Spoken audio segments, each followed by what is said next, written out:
Hello guys, তো কেমন আছো? গুড মর্নিং তোমাদের সবাইকে।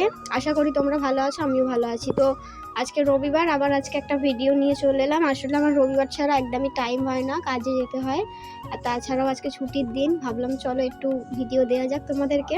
তো সকাল সকাল উঠে পড়েছি, উঠে মুখ ফুক ধোয়া হয়ে গেছে। আর এই যে মাম্মামকে মুখ ধুয়ে দিয়েছি, এখন ওকে খাওয়াবো। এই যে ওর খাবার নিয়ে বসেছি, এখন ওকে খাওয়াবো। তো খাইয়ে নিয়ে অনেক কাজ আছে। আর আজকে যেহেতু রবিবার, তো ভাবলাম একটু বিরিয়ানি করব। তো দেখি, জোগাড়জাটি সব করা হয়নি, এখনো করব। বাবা গেছে মাংসটা আনতে। তো চলো ওকে খাইয়ে দিয়ে তারপর তোমাদের সাথে দেখা হচ্ছে। তো তারপরে এই যে বাবা মাংসটা নিয়ে চলে এসেছিলো, আর আমি প্লাস্টিক থেকে বার করে এই যে তোমাদের ভিডিওটা করলাম। মাংসটা ধুতে এসেছিলাম, তো খুবই অসুবিধা হচ্ছিল, যেহেতু এক হাতে ফোন আর এক হাতে কাজ করতে হচ্ছিল। তারপরে মানুকে বললাম, মানু তুই আমার একটা ভিডিও করে দে একটুখানি, আমি আলু ফালুগুলো ধোবো। বললো ঠিক আছে মা, দাও। তো এমন ভিডিও করেছে দেখো, অবশ্য ওইটুখানি মেয়ে আর কত ভালো ভিডিও করবে, যথেষ্ট ভালো করেছে। তো এই যে আলু ফালুগুলো ধরছিলাম, পেঁয়াজ ধোয়া হয়ে গিয়েছিল। তারপরে এই যে গোটা মশলাটা কিনে নিয়ে এসেছিলাম, সেগুলোকে একটু শুকনো কড়াতে নেড়ে নিচ্ছিলাম।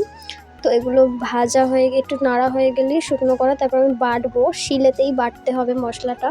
তো সেটা মাকে বললাম, মা বেটে দাও। মা বললো তুই বেটে নে, আমি বরঞ্চ এদিকে ভাতগুলো বসাই।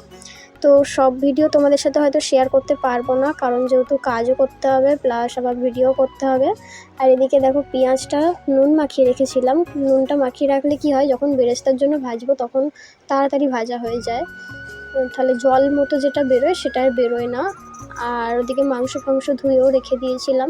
আর এদিকে মশলা করেছিলাম, আদা রসুন বাটা, লঙ্কা, জিরে, এগুলো বেটে রেখে দিয়েছিলাম। আর পেঁয়াজ এমনি দিয়ে দেবো। আর এদিকে চালটা আধ ঘন্টা আগে ভিজিয়ে রেখেছিলাম। তো চলো ভাতটাও বসিয়ে দেবে একদিকে মা। আর এই যে মাংসটাও আমি করছিলাম। আর বেরেস্তা ভাজা হয়ে গিয়েছিলো, সেসব আর তোমাদের দেখাতে পারিনি। তো আশা করি একদিন পরে ভালো করে ভিডিও করবো, যেদিনকে রান্না করবো আবার সেদিন তোমাদের পুরো ভিডিওটা দেখাবো। তো এই যে মাংসটা আমিই করছিলাম, আজকের রান্নাটা আমিই করেছি, কিন্তু মা হাতাহাতি অনেকটা জোগাড় করেছে আর আমিও অনেকটা জোগাড় করেছি। সত্যি কথা বলতে একার দ্বারা সব কিছু হয় না। আর তার মধ্যেই ভিডিও করছিলাম, দেখো এক হাতে ফোন ধরে আর এক হাতে রান্না করছিলাম আর এক হাতে ভিডিও করছিলাম। তো খুবই অসুবিধা হচ্ছিল, আর অনেক কিছুই তোমাদের সাথে শেয়ার করতে পারলাম না আজকে। আর ভাত হয়েও গিয়েছিল। তো পরে এই যে মাংস আর ভাত আমি আলাদা করে নিয়ে তারপরে সাজিয়েও নিয়েছিলাম হাঁড়িতে, কিন্তু তোমাদের সাথে সেই ভিডিওটা শেয়ার করতে পারিনি। তো পরে একদিন যখন করব সেদিন তোমাদেরকে ভালোভাবে শেয়ার করব ভিডিওটা। আর এই যে দমে বসিয়ে দিয়েছিলাম, তো দম থেকে এই যে নামানো হয়ে গিয়েছিল। হয়ে যাওয়ার পরে